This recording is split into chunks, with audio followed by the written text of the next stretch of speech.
Hi everyone, welcome back to my channel. I hope you all are doing well.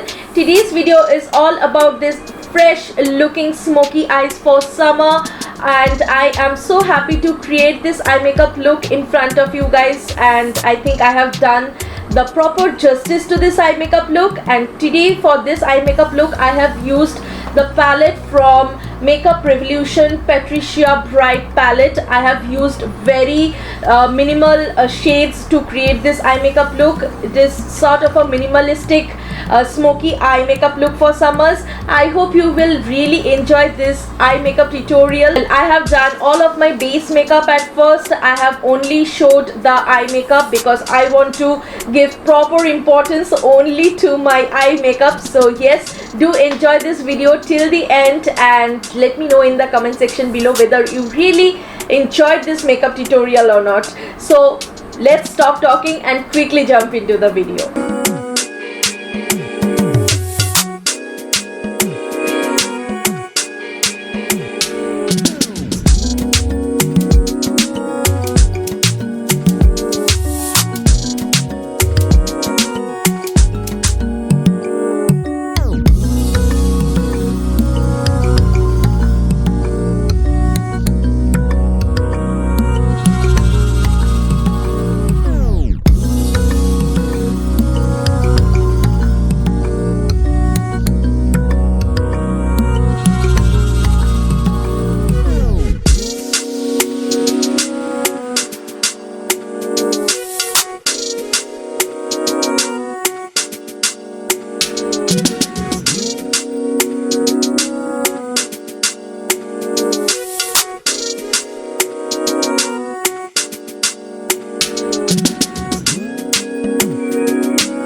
guys, here is the finished makeup look. I hope you really enjoyed today's eye makeup tutorial, and this is a really soft lilac mauvey brownie sort of a smoky eye makeup look. So guys, I would suggest you to try out this eye makeup look at home and let me know in the comment section below whether you really liked it or not. And if you really enjoy watching my video, then please like, comment and share, and do subscribe my channel, follow all of my social medias, and do not forget to hit that bell icon to stay notified with all of my upcoming videos. So thank you guys for watching me. Love you, take care, have fun, and just stay tuned with my next video. Bye.